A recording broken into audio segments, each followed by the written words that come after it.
Meus queridos irmãos, a graça e a paz de nosso Senhor Jesus Cristo. Aqui estamos para falar um pouco das nossas lições de Escola Bíblica Dominical. Quero agradecer a Deus por esta rica oportunidade que Ele nos concede de aqui estar para falar um pouco da sua gloriosa palavra. Louvar a Deus pela vida do comentarista do nosso segundo trimestre, que é o professor Lorival, que Deus assim o continue o abençoando. Então a lição número 4, ela tem por título a justificação pela fé em Jesus Cristo. Então esse é o título da lição do número 4, que vai ser lecionada nos domingos, né? Quem leciona nos domingos, algumas igrejas lecionam durante a semana, mas o certo é que nós vamos falar sobre a justificação, né? No dia 24 de abril de 2022, que é a data. Mas vamos lá. O texto áureo nos diz assim: sendo, pois, justificado pela fé, temos paz com Deus por nosso Senhor Jesus Cristo. Romanos 5, versículo 1. A verdade prática está escrito assim: na justificação, Deus trata o homem arrependido conforme ao mérito da pessoa de seu mediador, Jesus Cristo. Glória a Jesus. Meus queridos irmãos, como é glorioso. Deus, ele preparou algo, providenciou algo, podemos dizer, para que pudéssemos ser justificados por meio da fé em Jesus Cristo. Né? Então o homem, ele de forma alguma poderia ser justificado por mérito próprio, podemos dizer assim. Não poderia, não tinha condições, essa é a realidade. Pela lei, Paulo diz em Gálatas 3, dos versículo 10 ao versículo de número 13, que pela lei nenhum homem conseguiu ser salvo. Por quê? Porque não deram conta, ou não deu conta de cumprir a lei. Então a lei tinha duas exigências rígidas a ser feita. A primeira, era total obediência à lei. Segundo, que um homem seria condenado, podemos dizer assim, seria julgado e condenado se infringisse um só mandamento da lei.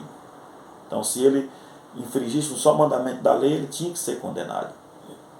Aí Deus, ele providencia algo para que o homem pudesse ser justificado, porque Deus observa que por meio da lei o homem não seria justificado.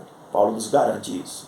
Igual eu falei, Gálatas 3, versículo de número 10 ao 13. Deus providencia algo para que pudéssemos ser justificados por meio da fé. Coisa maravilhosa. Então Cristo, ele é o cumpridor de toda a lei. Ele não infringiu, em nenhum ponto da lei. Às vezes alguém diz assim: mas a lei já foi abrogada, agora ninguém Cristo destruiu. Não houve nada de destruição, ele cumpriu toda a lei. Se eu não vim para destruir a lei, eu vim para cumprir a lei. Então ele cumpriu toda a lei. Eu achei interessante esta manhã, lendo algo a respeito desse tema chamado justificação, porque a justificação não nos apenas nos isenta da sentença, como também nos dá o direito de sermos salvos. Porque justificação é um tema importante, aonde nos ajuda a entender um pouco sobre a doutrina da salvação. Porque, como dizer assim, justificação é também uma base para a doutrina da salvação. Então, sermos justificados, melhor dizendo, por Cristo. Então, essa faz parte da nossa salvação. A justificação faz parte do processo, melhor dizendo, a justificação faz parte do processo da salvação. Então, só para nós entender aqui melhor, lendo algo, que Cristo não infringiu a lei, e Deus providenciou um meio pelo que nós pudéssemos ser salvos. Veja que um certo homem, ele cometeu um crime e teve que ser julgado, foi levado diante do tribunal para ser julgado. E quando ele chegou diante do tribunal para ser julgado, ele se sentiu alegre, Porque quem ocupava aquele tribunal, o juiz que ocupava aquele tribunal era um dos seus melhores amigos. E logo ele pensou consigo assim, logo ele imaginou, né, que o juiz, né, daria um jeito na lei para que assim o favorecesse ele. Então ele disse assim, esse juiz vai dar um jeito aí para me favorecer como era amigo. Então não foi dessa forma. O juiz daquele lugar, por exemplo, no entanto, não poderia, podemos dizer, não poderia abusar da justiça. Ele não poderia abusar da justiça. E logo ele sentenciou aquele homem a pagar uma multa em uma certa quantia, podemos dizer assim. E logo aquele homem, quando aquele juiz sentenciou ele a pagar aquela multa, ele entristeceu, né, porque ele achou que ele ia arrumar um jeito na lei ali para libertar ele. E de imediato aquele juiz foi levantando do seu lugar, e aquele homem ficou assim, podemos dizer, triste. Só que, para surpresa daquele homem, aquele juiz se dirigiu ao guichê da tesouraria daquele lugar e pagou a dívida, podemos dizer, a multa que ele próprio tinha multado aquele homem. Olha que coisa interessante. Aquele juiz não infringiu a lei em ponto algum, não é? Mas deu um jeito de libertar o seu amigo. E o libertou. Que coisa maravilhosa, não é? Mesmo assim Deus fez conosco. Mesmo assim Deus fez conosco. Não? Deus não quebrou a sua lei em ponto algum para nos salvar. Não. Deus não quebrou as leis deles em ponto nenhum para nos salvar. Mas providenciou algo, né, para que a nossa dívida fosse paga. Para que a multa fosse paga, melhor dizendo. Quer dizer, providenciou o seu filho para pagar a nossa dívida. Olha que coisa maravilhosa. Cristo veio, morreu na cruz do Calvário e a dívida foi paga. Cristo bradou na cruz dizendo, está consumado. A dívida foi paga. Que coisa gloriosa, não é? Isso é muito glorioso, irmãos. Então isso é motivo de nós alegrarmos. Nós não tínhamos o direito.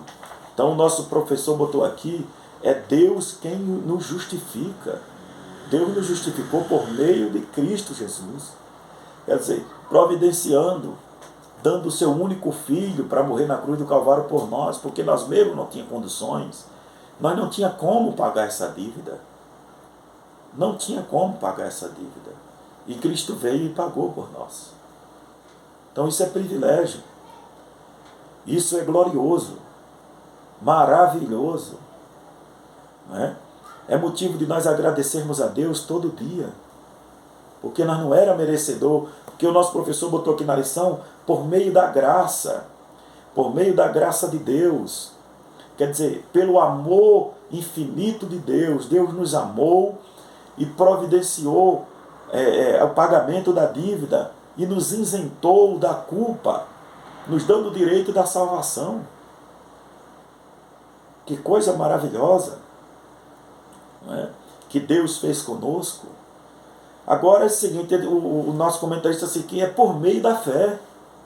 É por meio da fé. Por meio da fé nós chegamos até Cristo. Ele disse assim, não é uma fé artificial, não é uma fé intelectual, não é por mérito próprio, não é? O homem tem que reconhecer que ele é pecador. O homem tem que reconhecer que somente Deus é quem tem o poder de justificar. Quer dizer, ele providenciou algo, preparou, abriu a porta. Agora o homem tem que se dirigir a Deus, não é? O aceitando como o único e suficiente salvador da sua alma. Porque Deus não obriga ninguém a fazer nada, ele estabelece algo pelo qual, por meio do qual o homem possa ser salvo, que é por meio de Cristo, por meio da redenção em Cristo. E observe que ninguém é obrigado, o homem tem que ir por livre e espontânea vontade. Jesus disse, vinde a mim, Mateus 11, 28, vinde a mim os cansados, oprimidos, sobrecarregados, e eu vos aliviarei. Eu disse, venha, quem tem sede, vem, beba da água da vida. Olha que coisa gloriosa. Imagine que alguém está sentenciado, está preso e está sentenciado, está prestes a ser sentenciado à morte, ou seja lá o que for, e você diz assim, eu tenho compaixão daquela pessoa, vai lá e paga a dívida daquela pessoa, paga a sentença.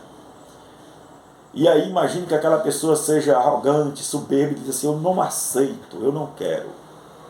Ele vai ser sentenciado, julgado e morto. Mas você, em comparação, fez a sua parte, se compadeceu. É o caso. Jesus pagou a dívida, Deus providenciou por meio de Jesus Cristo e pagou a dívida, né? Nos livrou da sentença. Agora cabe o homem reconhecer isso e correr para os pés de Jesus, né? Aceitando Ele como Salvador da sua alma. Amém? Então é por meio da fé. A fé é o firme fundamento. A fé é a base, é o alicerce, é o firme fundamento das coisas que não se vê e a certeza daquilo que se espera. Pela fé nós não vemos Jesus com os olhos carnais, mas vemos Ele pela fé. Nós vemos Ele pela fé. Nós cremos nele pela fé, aceitamos pela fé. Pela fé acreditamos que Cristo morreu e ressuscitou no terceiro dia, que está sentado à destra do Pai, que intercede por nós. Pela fé nós cremos que o Espírito Santo faz morada em nós, que somos templo